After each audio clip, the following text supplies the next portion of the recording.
திரு ராதாகிருஷ்ணன், பாஜக தன்னுடைய அந்த வெற்றி என்பது 1லிருந்து 3 இடங்கள் வரைக்கும் கிடைக்கிறதுக்கு வாய்ப்பு இருக்கு அப்படின்னு கருத்து கணிப்பு முடிவுகள்ல சொல்லுது. அதற்கான வாய்ப்புகள் இருக்கா? இல்ல நிச்சயமா கிடையாது.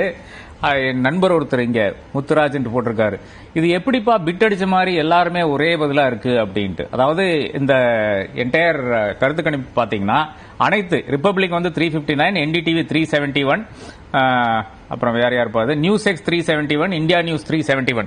என்னை பொறுத்தவரை ஒரே ஒரு யாட்சிக் தானுங்க. யாரு நரேந்திர மோடியினுடைய பேட்டி போடாம வந்து யாரு எடுக்கிறாங்க அதுதான் என்னுடைய கணக்கா இருக்கிறது. பாக்கி எல்லாமே நரேந்திர மோடியினுடைய மீடியாவை தான் நான் பாக்குறேன். டாக்டர் பொன்ராஜ் பேசும்போது கொஞ்சம் நாகரிகமாக பேசினார். அதுல வந்து இந்த கன்வெர்டபிலிட்டியில பிரச்சனை வந்து இருக்கிறது.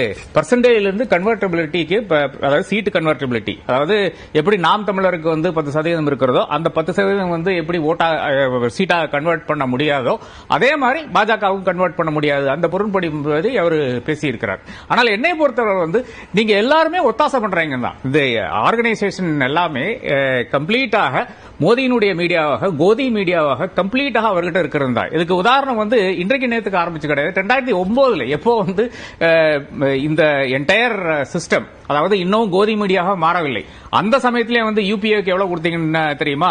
195 சீட்டு. அப்ப இது நியூஸ் 18 கூட கிடையாது. அப்போ வந்து CNN இது ஐபிஎன் இருந்த சமயத்திலே வந்து 195 கொடுத்தீங்க. அப்ப யூபிஏக்கு வந்து 262 சீட்டு வருகிறது. அப்போ இருந்து எல்லா, அதாவது உங்களுடைய ஸ்டார்டிங் டைம்ல இருந்து எவர் சின்ஸ் நியூஸ் 18 என்பது வந்து CNN ஐபிஎன்ல இருந்து ஆரம்பித்து CNN நியூஸ் 18 ஆக மாறி அது வந்து 2009, 2014, 2019 எல்லா தேர்தலையும் எக்ஸிட் போல்ஸ் ராங். உங்களுடைய எல்லா எக்ஸிட் போலும் தவறா இருந்திருக்கிறது. ஒப்பீனியன் போல்ஸ் வந்து கொஞ்சம் சற்றே மாறி இருக்கிறது, நம்பர்ஸ், அது மட்டும் தான் எனக்கு தெரிகிறது. அதை தாண்டி பெருசா ஒன்றும் கிடையாது. இதுக்கு ஒரு காரணம் இருக்கலாம். அதாவது நான் வந்து சொல்றது, நீங்க நிச்சயமாக மோடிக்கு சாதகமாக செயல்பட்டீர்கள் சொல்றேன். அதை தாண்டியும் ஒரு காரணம் இருக்கலாம். அதை தாண்டி என்ன காரணம் பாத்தீங்கன்னா, எக்ஸிட் போல்ஸ்ல எப்படி வந்து அது செய்கிறார்கள் என்று பாத்தீங்கன்னா, இப்போ ஒருத்தர் வந்து போலிங் போட்டு, அதாவது ஓட் பண்ணிட்டு வெளியே வராரு, அவர்கிட்ட நீங்க வந்து கருத்து கேட்கறீங்க, நீங்க யாருக்கு ஓட்டு போட்டீங்கன்னு கருத்து கேட்கறீங்க. அவர் வந்து அது உண்மையை சொல்றாரா பொய்யை சொல்றாரா நமக்கு சொல்ல முடியாது. அவர் ஒருவேளை உண்மையை சொல்லலாம், ஒருவேளை அவர் வந்து இல்ல எனக்கு இவர்கள்ட்ட எல்லாம் வேண்டாம், இது எல்லாமே கோதி மீடியா என்ன வந்து டார்கெட் பண்ணிடுவாங்கன்னு சொல்லிட்டு அவர் ஒருவேளை வந்து சொல்லாம இருக்கலாம். அப்படி சொல்லாமல் இருந்தால் நிச்சயமாக உங்களுடைய கணிப்பு வந்து தவறாக இருக்கும். அப்ப இதுவும் ஒரு காரணமாக இருக்கலாம். நான் பெருந்தன்மையோடு சொல்றது இதுவும் ஒரு காரணமாக இருக்கலாம் என்று சொல்றேன். என்னை பொறுத்தளவு தமிழ்நாடு மக்கள் மிக தெளிவாக சொல்லிவிட்டார்கள். 1லிருந்து 3 சீட்டு பாஜகவுக்கு தமிழ்நாட்டில் வரும்னு சொல்லினா அது பாஜகக்காரங்களே சிரிப்பாங்க. இன்னைக்கு அந்த லெவல்ல தான் இருக்காங்க.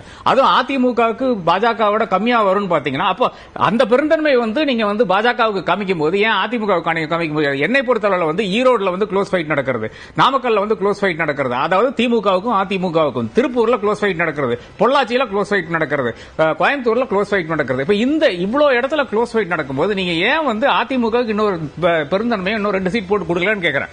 பாஜகவோட பெரிய கட்சி அதிமுக என்ற அந்த அடிப்படையில் தான் அதிமுகவை 2வது இடத்துல வச்சிருக்கீங்க. ஓட் ஷேரும் அதிகமாக காமிக்கிறீங்களா? அப்ப இன்னும் 2 சீட் போட்டு கொடுக்கலாம், ஒன்னும் தவறு இல்லையான்னு கேட்கிறேன்.